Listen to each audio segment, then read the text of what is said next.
What's up, everybody? Welcome back to the Martian MMA podcast. I am your host, and my name is John. And this week we are back with episode 86, where we will be analyzing and predicting the UFC 245 pay-per-view going down this Saturday night, December 14th, 2019, from Las Vegas, Nevada. This card features 13 fights, with the first 3 fights starting at 6:30 p.m. Eastern Time on UFC Fight Pass and ESPN Plus, with the next 4 fights starting at 8 p.m. Eastern Time on ESPN2, and the main card featuring 5 fights on pay-per-view starting at the usual 10 p.m. Eastern Time.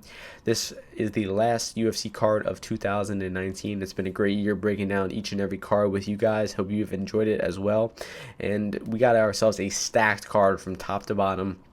I'm talking incredible fights on the prelims. The ESPN2 prelims has 4 incredible fights on it, and then the main card is just top to bottom, great fight after great fight, including 3 title fights. And honestly, all 3 of the title fights have pretty decent odds. Either anybody could win. We could see a new champion in all fights. We could see all 3 champions retain. So a lot of close odds on all these fights, and we're going to get into breaking down each and every matchup of the 13 fights on this card. So we're going to start things off in the middleweight division with Puna-Piechota, who is 6-0, taking on Oscar-Piechota, who is 11-2-1. The opening betting line for this one was Soriano minus 145 to Piechota plus 115. Right now we are seeing the line flip to Piechota minus 120 to Soriano at plus 100. So interesting line movement in this one here. People are betting the veteran Piechota in this one instead of betting the newcomer off the Contender Series in Soriano.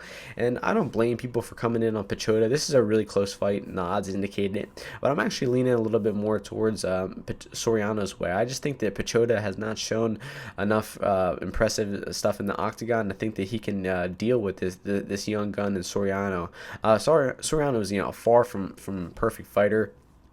He's a southpaw with a wrestling background, and he's got some power in his hands, but for the most part, his striking is just marching forward, kind of winging punches. He does have some other decent things he does on the feet, like he's got a nice left body kick, and he looks to have some judo background as well. So he's got a vast array of takedowns, and he's definitely serviceable on the feet. And he had a pretty good performance on the Tuesday Night Contender Series. Meanwhile, Piechota is coming off of I think 2 losses, one being to Gerald Meachart, and then the other 2 being to Rodolfo Vieira, both of those coming by way of submission. In the GM3 fight, he was outstriking and taking down GM3 early. He just gassed out in that fight, just could not keep up with the pace of GM3 and got beat up and choked out in that one. And he had some decent takedown defense versus Vieira early, but after maybe the second takedown attempt from Vieira, Piechota was just getting taken down over and over again and really couldn't get up. And that was against a high-level grappler in Vieira. Soriano is nowhere near the same caliber grappler, but I still do think he has the wrestling ability to take Piechota down. Not really impressed with Pichota's gas tank. I don't think we've ever really seen him go the full 3 rounds in the UFC. I could be wrong about that one, though. So, I understand the action coming in on Piechota, but I'm actually liking the plus money right now on Soriano. I don't think I'm going to bet this one because it's too much of a random fight. Both of these guys are kind of low skilled, and anything could happen in there. So I'm going to be passing on this first fight of the evening, but the pick is going to be Soriano to win by decision. Let's go. The next fight takes place in the women's flyweight division. We have Jessica Eye, who is 14-7, taking on Viera-Aldana, who is 8-1. The opening betting line for this one was Araujo minus 200 to Eye at plus 160. We are now seeing Araujo minus 185 to Eye at plus 160. So I'm just going to call her Vivi instead of pronouncing her complicated last name. It doesn't look too complicated when you look at it, but it just rolls off the tongue weird. Araujo. So I think that I've been really impressed with Araujo so far. Her boxing is super slick. She's definitely one of the most effective boxers in the women's UFC, honestly. But she's facing Jessica Eye, who's she has a low stock right now because she's just coming off of that performance against Valentina Shevchenko where She was bell-to-bell dominated and then eventually brutally knocked out with a head kick in round 2 of that fight. So I definitely think that Eye is not getting as respected as she deserves, and I think Araujo definitely has some weaknesses that can be exposed by Eye. I would say that Eye is no question the better grappler, and Araujo is no question the better striker. So it's going to be interesting to see how this fight plays out. But I honestly think that Eye is crafty enough. She's a veteran. She's fought the who's who of women, and I think that she definitely has the experience advantage in this one. She has the cardio advantage. Araujo definitely was feeling a little bit gassed out in her last fight versus Alexis Davis. And I think that Eye has the scrappy takedown ability and maybe an ability to get into the clinch, get a back take, and maybe get this fight into the grappling where she should shine. And she does have abilities to get fights to the floor. I mean, her fight versus Clincher Faria was impressive, man. She ducked into the clinch in that one. She got a back take, and she won rounds in the grappling versus another experienced grappler in Faria. So initially in this fight, I was thinking that it was going to be Araujo all day long. I mean, her boxing was so impressive, and she's been knocking girls out and looking really strong on the feet. But I just think that Eye's crafty enough to get this fight to the floor, to get into the grappling, to make it a scrappy type of fight, and make it a battle of cardio, where I think I'm going to favor Eye. I'm going to pick Araujo to maybe win round 1. Definitely is going to outstrike Eye as long as the fight stays standing. And if Eye can't get the fight to the floor, she might get knocked out again, because Araujo's punching power is no joke. But I actually favor Jessica Eye as the underdog to come in here, get this fight to the floor, get it into the grappling where she should shine, and out-grapple Araujo there. I don't think that she'll submit her. I just think that Eye will pick up 2 rounds, and I'm going to go with Eye to win a 29-28 decision here. The next fight in the men's flyweight division, we have Brandon Moreno, who is 15-5-1, taking on Kai Kara-France, who is 20-7. The opening betting line for this one was France, the favorite, at -130 to Moreno +100.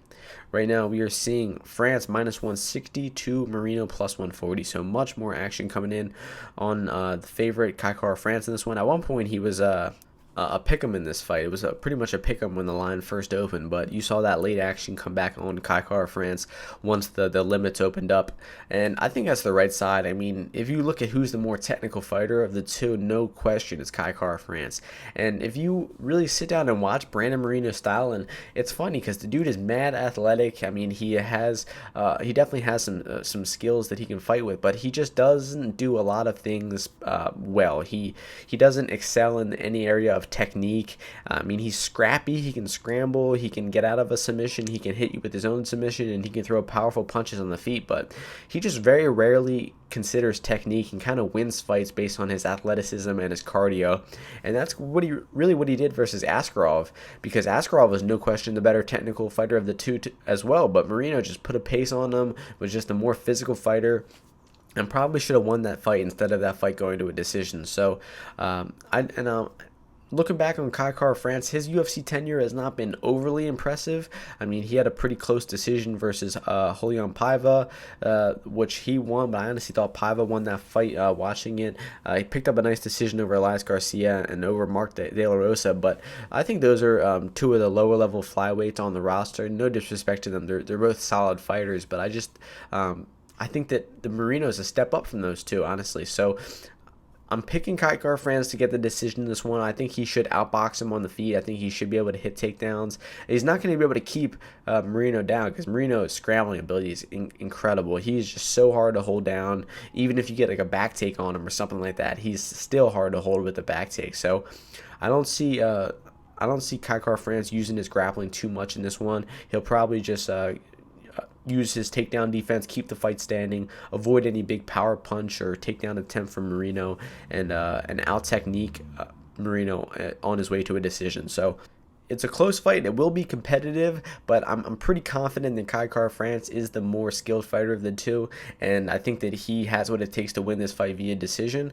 and I just don't think that Moreno has the round-winning ability to beat a technical, skilled fighter like Kai Kara-France. So I'm going to go with France to win this one by decision. I'll go with 30-27. I'll pick him to win all 3. Next fight takes place in the featherweight division. We have Neal-Perry, who is 7-3, taking on Chase Hooper, who is 8-0-1. The opening betting line for this one was Hooper minus 155 to Teymur plus 125.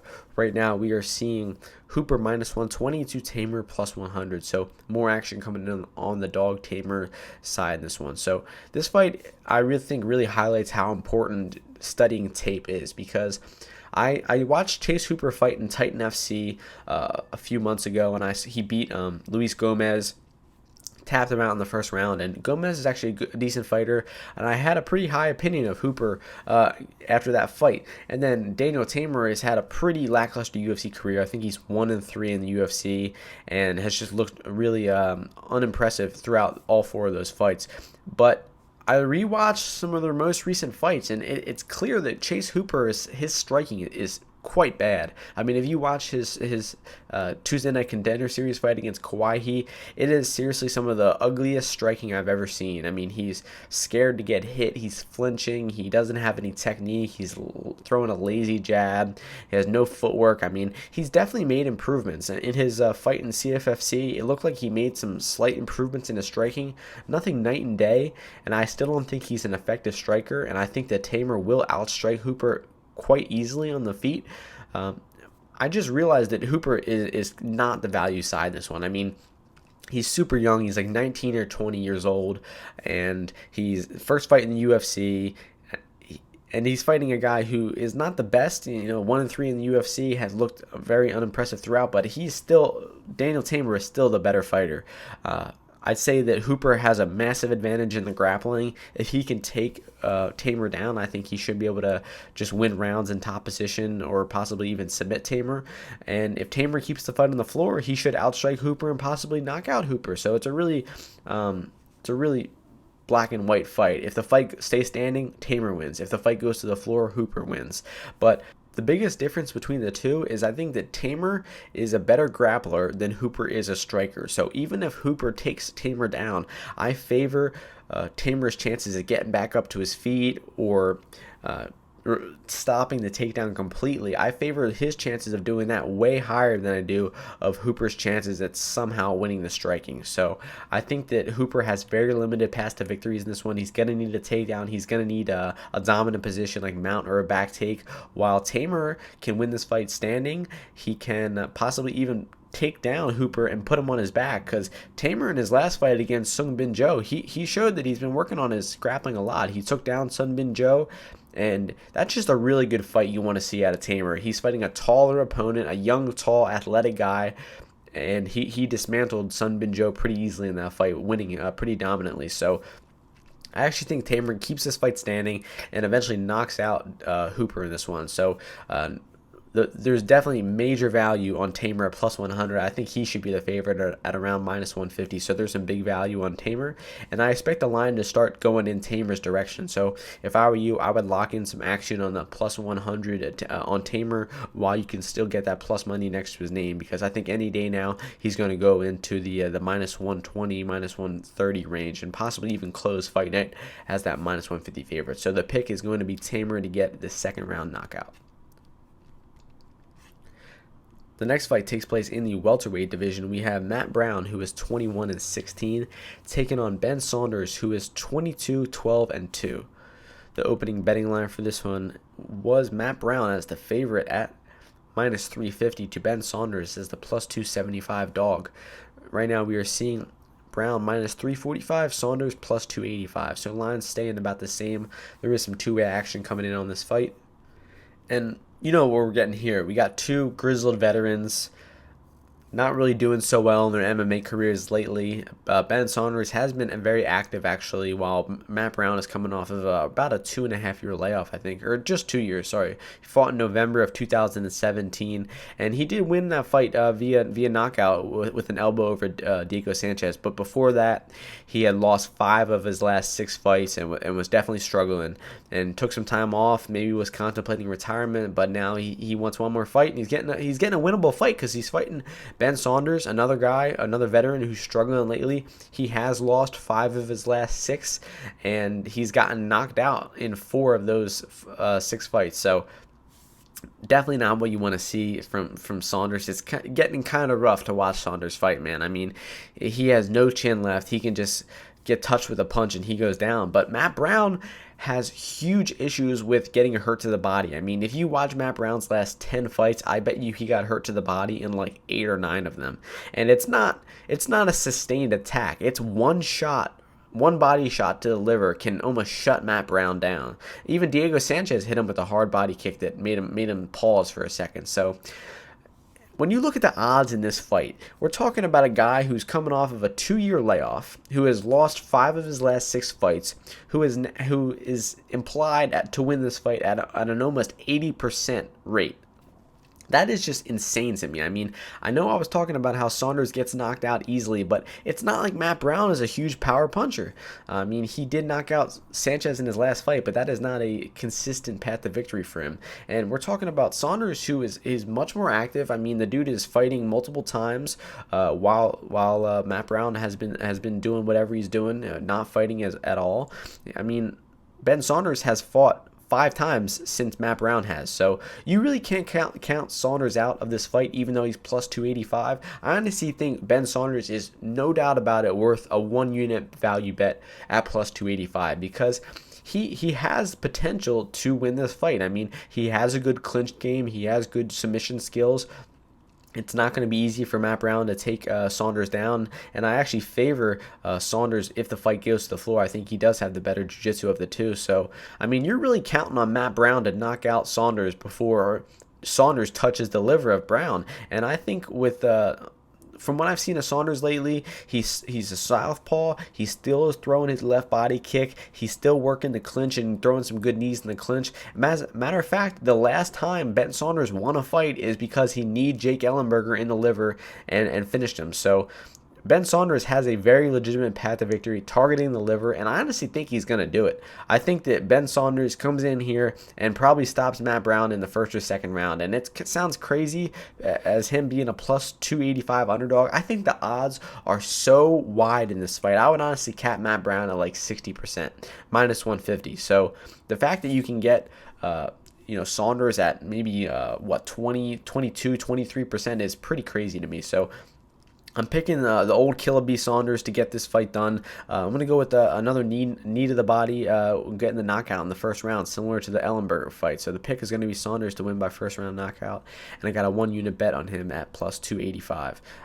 Might actually have to add more because I'm sure that the line will start trending even heavier in Brown's directions once people start putting their parlays in and whatnot once they get to Vegas in the next few days. So keep an eye out for the lines there and look to add more to Saunders if you're already betting him. The next fight takes place in the middleweight division. We have Ian Heinisch, who is 13-2, taking on Omari Akhmedov, who is 19-4-1. The opening betting line for this one was Heinisch, the favorite, at minus 130 to Akhmedov plus 100. Right now we are seeing Heinisch minus 135, Akhmedov plus 115. So initially I was super high on Ian Heinisch after his first 2 fights in the UFC, but unfortunately I realized that he does not have the most well-rounded set of skills, and Ian Heinisch, his takedown defense and his get-up game, his balance, is no doubt one of the best in the UFC. I mean, he fought 2 world-class black belts, and he out-grappled both of them. He stuffed their takedowns. He got on top position. I mean, it was just 2 incredible performances. I honestly fell in love with the guy as a fighter after those 2 fights. And now, after that fight versus Brunson, I'm starting to realize that he's not as great as I once imagined, because his striking is just not very good. I mean, he comes forward and throws a lot of strikes. He just doesn't have a very high output. He doesn't have a good style for winning rounds. He doesn't have particularly good striking technique. And for the first time in the UFC, in the last fight versus Brunson, it looked like he had a bit of a cardio issue. I mean, his cardio in the Mutanche fight and the Antonio Carlos Jr. fight was insane. I mean, to stuff takedowns from a high-level grappler like that and just to be able to still be coming forward, I mean, those performances impressed me so much. And I think this is another good matchup for him because Akhmedov is what you're getting with him. I mean, he's a stocky guy. He does not have a very high output either. He has good takedowns, good takedown defense, comes from that Sambo background. He's a Dagestani or Russian dude, whatever. And he just doesn't have a high output. So as long as his fight stays on the feet, I mean, these two are going to be kind of trading ugly strikes back and forth at each other, and neither of them have a high output. I think Akhmedov maybe has the slight striking technique advantage, but at least Heinisch comes forward. At least he's a little more aggressive, a little more active of the two. So the way I think this fight goes is the first guy to attempt an offensive takedown will lose, because both of their takedown defenses are great. Heinisch's offensive wrestling is not that good. I'd rate Akhmedov's offensive wrestling better, but I mean, if Akhmedov tries to take Heinisch down, I think he will fail, and I think he will tire himself out. And I think if Heinisch tries taking Akhmedov down, the same thing will happen to him. I mean, I think that's really why Heinisch gassed in that Brunson fight, is because he tried offensive wrestling for the first time in the UFC. His first two fights, he was used to the guy shooting on him. All he had to do was defend the takedowns, and he would likely win the fight. But he started losing the striking versus Brunson. He started shooting. The shots weren't working, and everything kind of went wrong for him in that fight. It was still pretty close, though, when it came down to it. I'd say, it was like a 60-40 fight for Brunson. So, real close fight in this one. I'm going to lean with my boy Heinisch, because I think this one's going to come down to cardio. It's going to come down to maybe it's one round apiece in round 3, and you're going to have to favor that guy who has the better cardio, who's going to come forward and grind out those rounds. And from what I've seen of Heinisch, he has the better grinding style. He's has the better cardio of the two, and even though he didn't have the greatest performance last fight, I think that Heinisch will win this one via decision. So the pick is going to be Ian Heinisch to get this one done. The next fight takes place in the women's bantamweight division. We have Ketlen Vieira, who is undefeated at 10-0, taking on Viera-Aldana, who is 11-5. The opening betting line for this one was Vieira, the favorite, at -245, to Aldana, the +195 underdog. Right now, we are seeing Vieira -175 to Aldana +155. Man, what a great fight. Outside of the championships being contested in the women's UFC, this is one of the higher level fights I think we've ever seen. So I'm really excited to see Ketlen Vieira come back after her long layoff. She came into the UFC in late 2016, picked up 4 victories, impressive wins too, and her last fight was in March of 2018. So I guess she's been dealing with some injuries or something and hasn't fought in around 21 months, but I'm sure she's been getting better since then, and she was already a really good fighter at that time, so I'm really excited to see the improvements that she's made. But the reason why you're seeing that money come in on Aldana and make these line margins a little tighter is because Aldana's been fighting really actively. I mean, let's see how many. She's fought 4 times since Vieira has fought, and she's gone 3-1 over that period of time, and she's picked up some really good victories in that span too. So I think that Aldana is probably improving at a faster rate than Vieira is, just because Vieira is not fighting. But we could see Vieira just come out here and just showcase her full arsenal of skills that she's been working on and kind of saving up for the past 20 months or so, like that. So on the feet in this one, I think that Aldana should have a slight advantage, but not a massive advantage. I mean, her striking technique is very good. And Aldana, although she does have good straight punches, good boxing technique, she doesn't mix up her offense enough, and she throws too many of the same combinations where her opponents can kind of start figuring her out. And I think it's happened in both of her last 2 fights. 2 of her most recent 3 fights, So in the fight versus Betch Correia, she won round 1 and lost round 2, and was actually kind of had a dodgy round 3 before finishing Betch in round 3. So Betch started to timer, started to pick up on her tendencies, and started winning the fight. Raquel Pennington started doing the same thing. Pennington, not a high level striker, but she was just counter punching Aldana because Aldana is just so predictable. So what I'm looking at in this fight is really going to be the takedowns, because Vieira definitely thrives getting takedowns and working her top game, because I think she might have one of the best top games in women's mixed martial arts. Right up there with Shevchenko, honestly. So, I mean, she just outgrappled Kat Zingano in her last fight, too, which is no easy feat.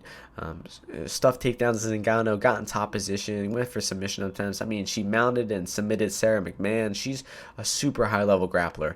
And Aldana does have very good takedown defense. I mean, I think according to the UFCstats.com, I think she's got like 96% takedown defense or something like that. So it's really good. I mean, she's been working on it hard.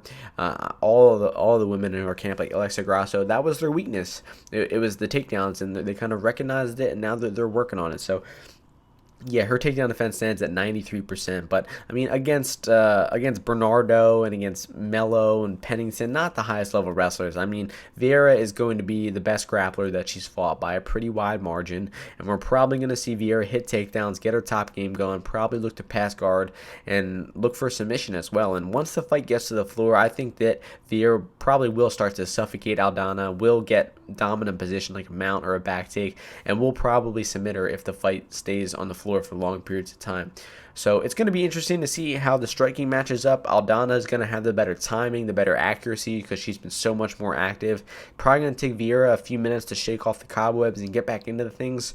So look for Aldana to go out to get an early lead, maybe win the first few minutes of the fight, maybe even the first round. But then Viera is probably going to settle in, start getting her takedowns, and get more comfortable, and then eventually win this fight late. So I think that Aldana is good enough to not get submitted, not good enough to avoid being totally dominated on the canvas. And I think that her takedown defense will probably present some problems for Viera. So I'm not betting Viera at the minus 175 range. I actually think this fight is dog or pass. So I'd say the people who came in early on Aldana got a really good line. Where it's at now, I'm leaning more towards passing. But if I had to put a bet on the two of them, it probably would be Aldana. I think that her activity and her takedown defense could present some problems for Viera. And the fight could get dicey if it stays on the feet for long periods of time for Viera. She might get outstruck by Aldana's boxing, her leg kicks, and everything she uses on the feet. So it's going to be a close fight. Really looking forward to it, but I got to lean with Viera. I think she wins this one by decision, possibly even getting a submission, but I think I lean decision. So the pick is Viera by decision. The next fight takes place in the welterweight division. The last fight on the prelims, we got Mike Perry, who is 13-5, taking on Jeff Neal, who is 12-2.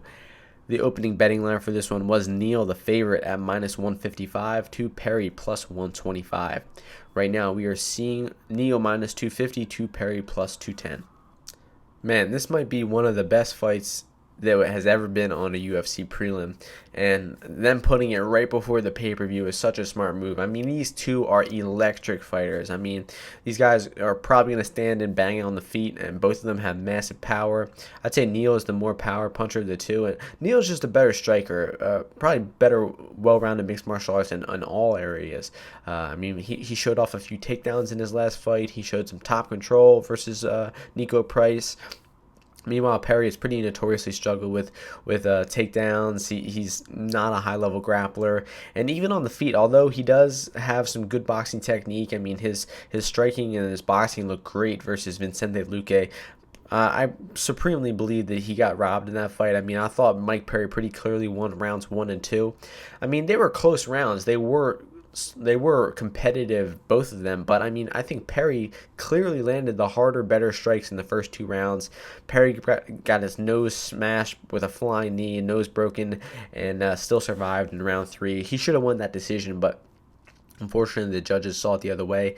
And in Neal's last fight against Price, I mean, I think he lowered his stock a little bit despite knocking Price out in the second round. I mean, up until then, Neal had like an aura of invincibility about him. I mean, his striking looked so good. I mean, I didn't see him get hit once in his first 3 fights versus Muhammad, and also with Kamosi and Camacho as well. Not really the highest level strikers, but I mean, Neal looks so good. He's a southpaw. He's got a fast left body kick. He can go high with it too. Knocked out Camacho with that head kick. He's got a piston of a left hand. Seriously, one of the most accurate and fast left hands, or any punch we'll see in the sport. Jeff Neal's left hand is money. His boxing technique, he sees everything, and he's got a really good coach in Saif Saud, and Neal really follows directions. I mean, he said, I remember someone asked him, like, hey, what were you thinking about that knockout of Camacho? He said, I didn't think anything. Like, the coach just told me to throw something. They're yelling out codes, and Jeff Neal just responds like a soldier. So there are some things in this fight that make me think that it pretty heavily favors Jeff Neal. And Neal is the more technical fighter of the two in pretty much all areas. And him being a southpaw is going to present some pretty difficult matchups, or difficult problems for Mike Perry. If you watch Mike Perry fight Alan Jouban, another southpaw, I mean, that was, I think, his first loss. And I mean, he was completely schooled in that fight. He couldn't touch Jouban. Jouban, not really the highest level striker. He just implemented a really strict game plan, stuck to it, and just completely out-techniqued, outstruck Mike Perry for the entire fight. Perry couldn't touch him. So we're gonna look to see a similar game plan from Jeff Neal in this one. He's going to look to use his southpaw advantage, probably keep Perry at range with his jab and his kicks, and try not to avoid too much, try not to engage too much in exchanging on the feet. But man, that's hard for Neal, because in that fight versus Price, he got in some wild exchanges, and he looked like he got hurt a little bit too. There were 2 times where it looked like Jeff Neal was a little bit hurt. One of the times was like a weird double knockdown headbutt, and another time it looked like he just got caught with the punch. So I think that even though Neal had a little bit of a shaky performance last fight against Price, he still got the victory. He looked a little beatable, though, for the first time. Perry coming off of a great performance. Unfortunately, he did get his nose broken at the end of that fight, and that's another factor in this fight. I mean, you hate not to consider too much like outside factors into the fight, but Mike Perry had his nose absolutely crooked. I mean, it was a 90-degree angle his nose was on his face 4 months ago on August 10th. Now he's fighting Jeff Neal, an extremely powerful puncher, just 4 months and like 4 days after he got his nose completely broken like that. I mean, you got to think that nose could be a potential problem in this fight. I mean, I'm sure he's sparring. I'm sure he's getting used to getting hit in the face by now, but I mean, that first couple punches on the nose from Jeff Neal, it could have a very serious reaction of Mike Perry. Personally, I think 4 months is way too soon to be coming back from that vicious nose break that he suffered. So if these two banging out in the pocket, you gotta favor Mike Perry to land the power punch, and I mean, his chin, Mike Perry's chin is also insane. I mean, we've rarely seen this guy hurt ever. I mean, I think he got dropped versus Max Griffin, but other than that, we've never really seen him hurt, knocked down, or unconscious or anything like that. So I think that if these two are brawling, you gotta favor Perry for his chin to hold up and for him to be a little more comfortable in the pocket. But this is an MMA fight. They're probably gonna implement their game plans, and you gotta think that Safe Saud and Jeff Neal are gonna have a real strict game plan for Mike Perry here, and I see them executing it, honestly. So I think that Jeff Neal stays very safe in this one, doesn't engage in the pocket, and just picks Mike Perry apart from range and wins this one via decision. So the pick is going to be Jeff Neal to win by decision. The next fight, the first fight on the main card, takes place in the bantamweight division. We have Peter Yan, who is 13-1, taking on Uriah-Faber, who is 35-10. The opening betting line for this one was Yan, the favorite, at minus 265 to Faber plus 185. Right now we are seeing Yan minus 500 to Faber plus 400. So heavy action coming in on Peter Yan, and it is completely justified. I just think that this is a pretty cruel matchup, honestly, for Uriah-Faber. I mean, I think the dude is like 39 or 40 years old. He did come back last fight and score a knockout victory over Ricky Simone. It was a great moment for him, but I honestly think that it should have been one and done, or he should have won that fight and maybe took an easier fight after that. But they gave him a tough opponent in Simone. He handled him, knocked him out in 45 seconds. But Peter Yan is one of the best fighters in the UFC right now. I mean, you might not know it, but I'm telling you, skill for skill, Peter Yan is up there with every single fighter in the UFC. His wrestling game, he can hit offensive takedowns. He has incredible takedown defense, scrambling ability, and his striking is really where he thrives. And this guy's boxing technique is some of the best in the UFC. The way he switches stances, he throws great kicks as well, but specifically his boxing is some of the best we've seen in honestly UFC history, and he hasn't really gotten to show it off against two high-level opponents yet. I mean, he's had some good fights where he showcased his skills, but I still don't think we've seen that marquee performance from Peter Yan yet. I don't think we'll see it here either. I think he'll probably take care of Faber pretty easily, stuff all the takedowns of Faber, and really pick up Faber apart on the feet. We're going to see Jan's massive technique advantage come through on the feet. And despite any excluding any massive overhand right knockout like the punch that floored Ricky Simone, I do not see Eye-Faber winning this fight. I respect the dude a lot. He's a great martial artist, a great guy inside, outside the sport, but this matchup is just terrible for him. I mean, both of these next two fights we're talking about, we have old legends of the sport and Aldo and Faber taking on like the young bloods and Moraes and Yan. And I honestly don't get the matchmaking at all. It makes no fucking sense, honestly. The matchup should have been Aldo versus Faber and then Yan versus Moraes. I mean, those are two way more intriguing and relevant matchups, but instead they made two kind of lopsided matchups that no one is really too excited for. So huge mistake on the part of the UFC there. And unfortunately, I think that Eye-Faber is in for a pretty long night. He's probably going to get outboxed very badly and likely not get knocked out. I don't think it'll be like a one-punch knockout or a TKO. I honestly think that Yan just puts so much damage on Faber that Faber's corner probably stops it after the first or second round. So the pick is going to be Peter Yan to win by, let's go with corner stoppage after round 2. The next fight takes place in the bantamweight division. We have Jose Aldo, who is 28-5, taking on Marlon Moraes, who is 22-6-1. The opening betting line for this one was Moraes minus 175, Aldo plus 135. Right now, we are seeing more action come in on Moraes. He's now minus 225 to Aldo plus 185. So more action coming in on Moraes in this one. I understand why. I mean, we have a natural bantamweight in Moraes, who just fought for the title, lost to Cejudo, versus a natural featherweight who is dropping down in weight after losing to Volkanovski. I mean, the move to 35 is very, very troubling from Jose Aldo. It's pretty obvious he's chasing a UFC belt to retire on. He failed twice versus Holloway, and now he thinks that the best option is to drop down to 35, where the division is a little more open. Cejudo is the champ, and who knows what will happen with the vacating the title and whatnot. So I just don't like the move from Aldo. I mean, people have seen the pictures of him looking pretty sucked down. I'm sure he'll make the weight. I'm sure he'll make it to the cage. I just don't think he's going to be the same fighter he is at this weight class. I mean, how could he? I mean, he just looks so depleted. And I mean, this is a guy who has struggled with getting to 45 throughout his career. It looked like he struggled with his cardio in that Volkanovski fight, and it looked like for his past few fights, his output is just significantly dropping. I mean, in the Stevens fight, in the Moicano fight, in the Volkanovski fight, he just barely threw enough strikes. Luckily, he got the knockout in the Stevens and the Moicano fight, but versus Volkanovski, I mean, he was neutralized in the clinch. He was pushed against the cage for really the first time in a long time I've seen that.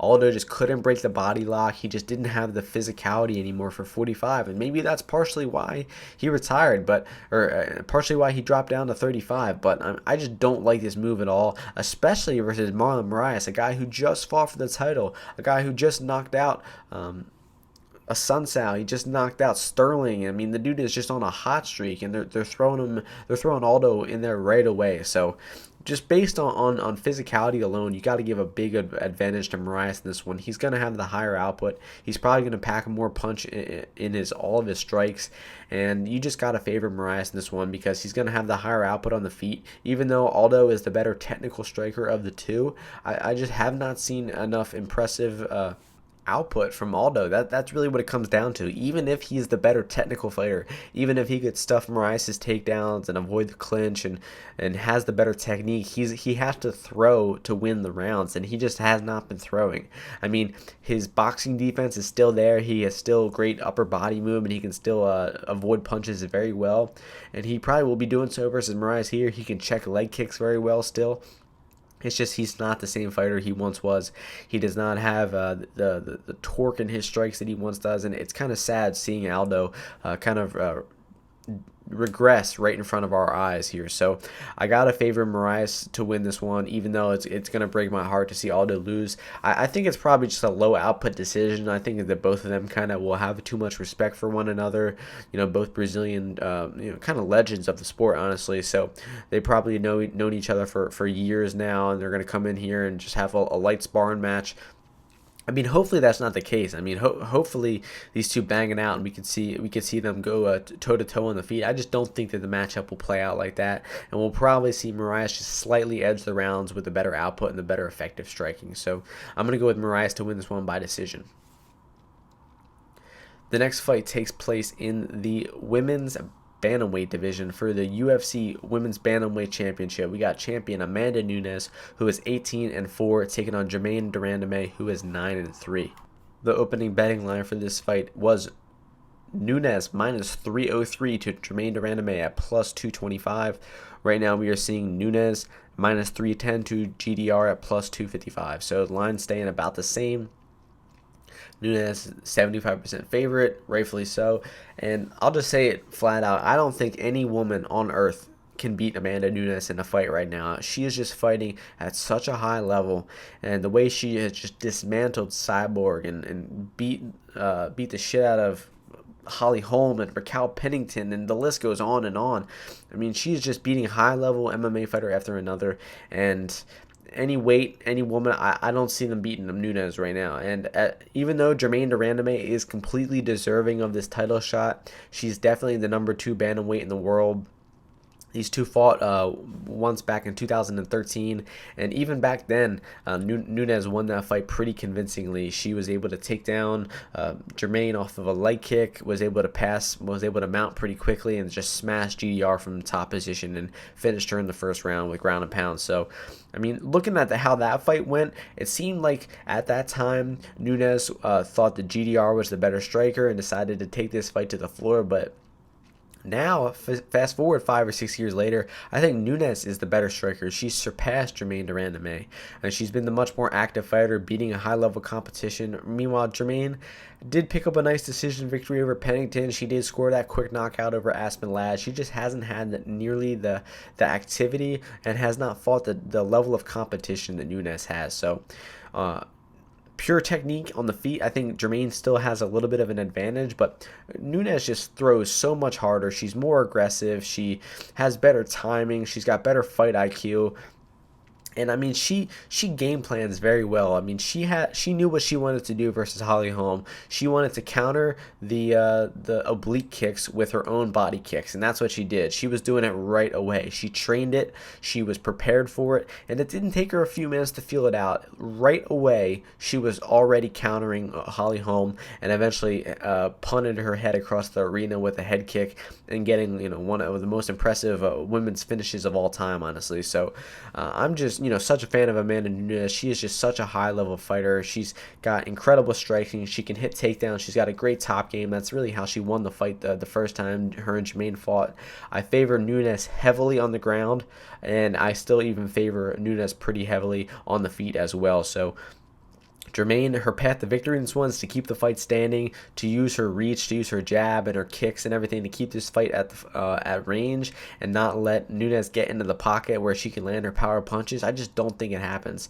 I mean, Holm had no success whatsoever keeping Nunes at bay. Nunes was just countering her and picking her apart and eventually scored that knockout in the first round. So I think that maybe GDR can have some success in the clinch. She might be the better clinch striker of the two. She does come from like a Muay Thai or kickboxing background and does, I think, clinch better of the two. But I just don't think that she'll be able to hold Nunes in the clinch for long.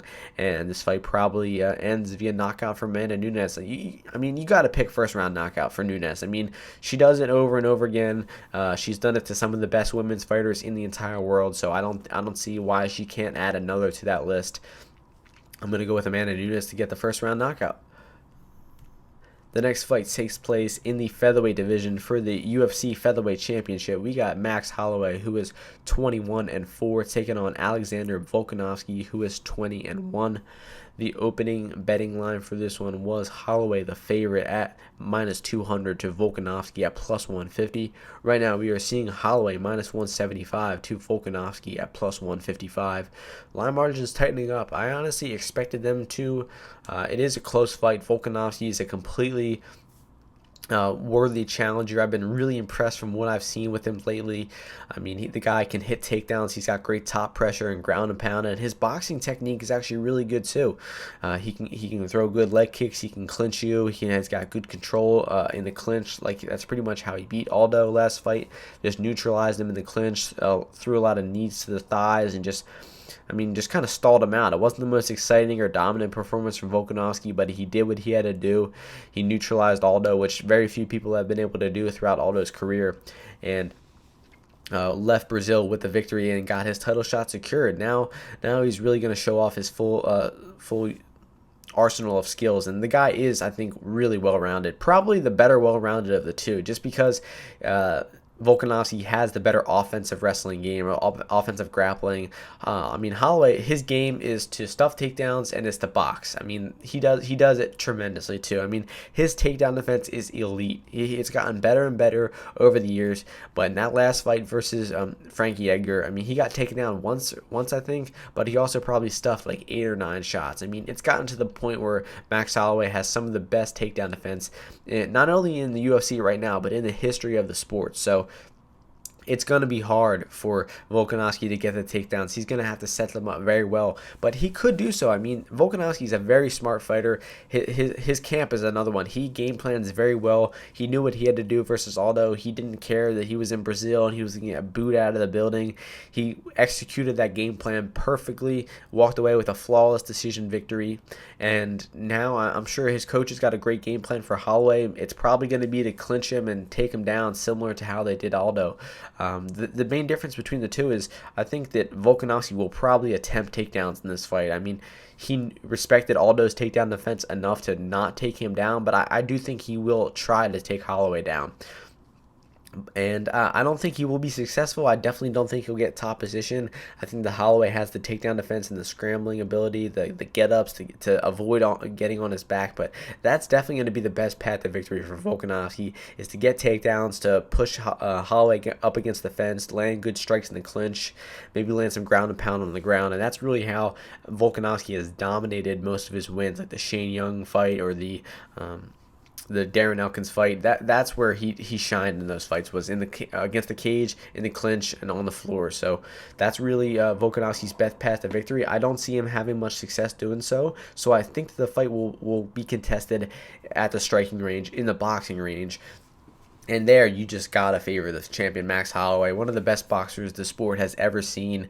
Outboxed Jose Aldo 2 times in a row, put in a clinic on Ortega and Edgar. Dropped a close decision at lightweight to Dustin Poirier, but if you go back and watch that fight was still razor close, despite Holloway giving up 10 pounds to Poirier. So I have been impressed with Volkanovski's boxing. His striking in general is really good. He's got crisp technique, but his defense in boxing is just not quite good enough for me. He got hurt and dropped by by Mendez a few times last year. And that was a Mendez coming off a long layoff. I know he did beat Jury before that fight, but he was still pretty rusty and was able to give Volkanovski a bit of a tough fight. Definitely put him in some bad spots. He took his back for a second, but Volkanovski just had the way better cardio of the two. He escaped that back take and just landed really hard strikes on Mendez, getting the finish in that one. So it was a great performance from Volkanovski, but in that fight it showed that his own takedown defense is not very good. That's not going to be a factor in this fight at all. Almost zero chance that Holloway takes Volkanovski down, but you saw those defensive issues in Volkanovski, and an expert striker like Max Holloway is just going to pick those tendencies apart, and is probably going to outbox Volkanovski. I think Volkanovski is tough enough to where he won't get finished, although we have not seen him scheduled for the 25 minutes yet. We have not seen him fight in rounds 4 and 5, but the dude does have really good cardio, and I'm sure he'll be fully prepared to go the full 5. I just don't think that he will be able to compete with Holloway. I think it's a little bit too soon for Volkanovski, and I think the Holloway retains his title in classic Max Holloway fashion, just putting on a clinic, an output clinic, just putting a cardio and a pace on Volkanovski that Volkanovski just cannot keep up with. And I think that Volkanovski probably gets knocked out in the 4th or 5th round. So I'm going to go with Max Holloway to get that 4th round TKO. He's done it a few times before, and I'm picking him to do it again. So Holloway with the late finish is my pick. And in the main event of the evening in the welterweight division for the welterweight championship, we got Kamaru Usman, the champion, 15-1, taking on Colby Covington, the interim champion, who was also 15-1. The opening betting line for this one was Usman minus 300 to Colby Covington at plus 230. Since then, more action has come in on Covington. We are now seeing Usman minus 185 to Covington plus 160. So I actually disagree with the line movement on this one. I think that where Usman opened up minus 300 is dead accurate. I cap him minus 300 in this fight. Maybe even a little bit more. Maybe closer to minus 400. And as much as I like Colby Covington and respect him as a fighter and have seen the massive improvements he's made in his tenure in the UFC, this is just an awful, awful matchup for him because Covington's game is to pressure you, to put you against the cage, take you down, and to just put a pace on you. He has extremely high output, great cardio. He set a record the last fight for the most strikes ever attempted in the UFC fight. He averages like 5 or 6 takedowns every single 15 minutes. So he's got some of the best cardio in UFC history, honestly. But when it comes to this matchup, he's not going to be able to back Usman up to the cage because his striking isn't powerful enough for Usman to respect it. Covington does not throw powerful strikes at all. So it's going to be hard for him to back Usman up because Usman knows there's no threat of a hard strike hitting him. The next problem would be Usman's takedown defense. Covington is used to taking people down pretty much at will. He's got a great takedown, a great wrestling background, Division I wrestler, versus Kamaru Usman, who's a Division II wrestler. And a lot of people are hearing that, Division I versus Division II, and thinking, oh, Covington must be the better wrestler. That's not true. I mean, Covington has been wrestling since he was probably like 3 or 4 years old, and he did go to Division I, but Usman started wrestling in high school, I think, or maybe late middle school or something like that. Immediately caught on, excelled right away, got into the Division II, won a bunch of championships in Division II, and even though there was that slight distinction between the two of them, I actually think that Usman probably has the better wrestling game of the two. He has certainly got the better defensive wrestling of the two. I mean, if you look at the way that Covington was taken down by RDA, and I mean, Covington got taken down by Dong Hyun Kim a few years ago too, so I don't think Usman has really ever been taken down in the UFC. I'm going to double check that right now. But, I mean, his takedown defense versus RDA was just terrific. I mean, the guy was a brick wall. Strength for strength, Kamaru Usman is the stronger fighter by far.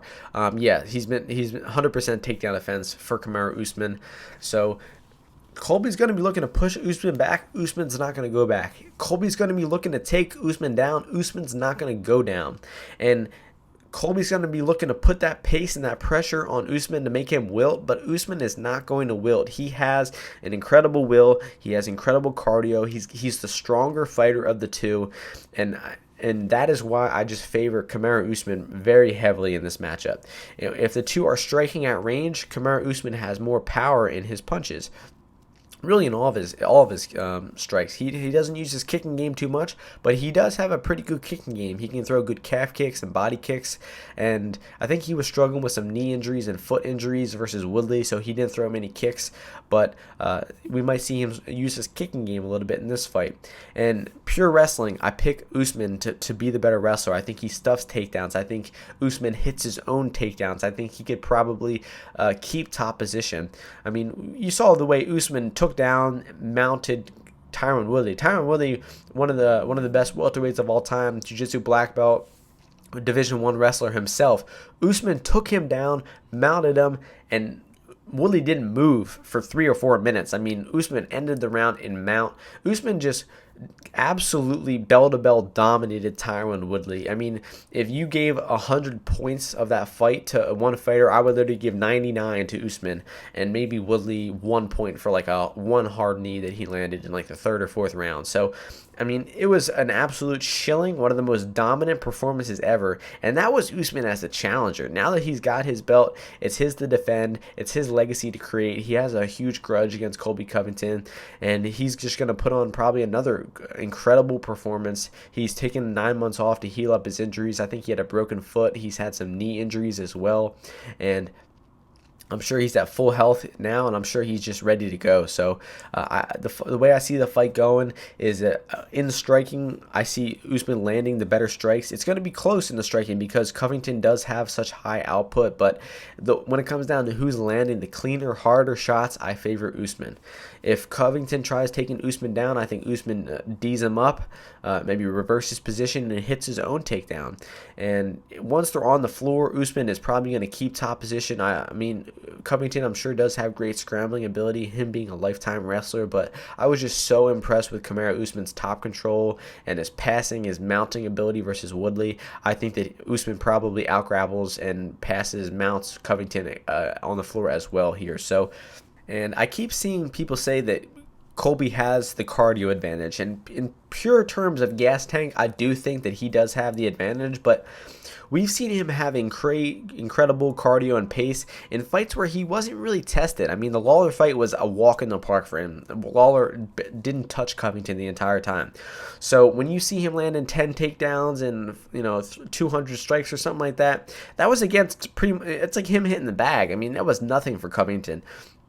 When he fought RDA, a guy who gave him a little bit of trouble, a guy who landed more strikes than him, who was landing good strikes in the clinch, who landed his own takedowns, I mean, we saw Covington look a little humane. I mean, he lost round 4 of that fight, definitely. He got taken down in round 4, and he did come back and win round 5, but I think people are vastly overrating Covington's cardio when it comes to this fight because in the first 3 rounds, these are going to be the 3 hardest rounds of Covington's career. He's going to be using a lot of energy, a lot of muscle to get these takedowns. He's going to be using his own muscle and his own energy to defend takedowns, and he's going to be evenly matched in the striking at distance with Usman as well. So I think Covington's going to be a lot more tired in rounds 4 and 5 than he was in his past few fights. So when it comes down to pure cardio of the two, I honestly think that Usman will have the advantage in rounds 4 and 5 because he's going to use his energy better. He's going to be the one winning the fight early, and he's going to have some gas left in the tank in those later rounds. While I think Covington is going to be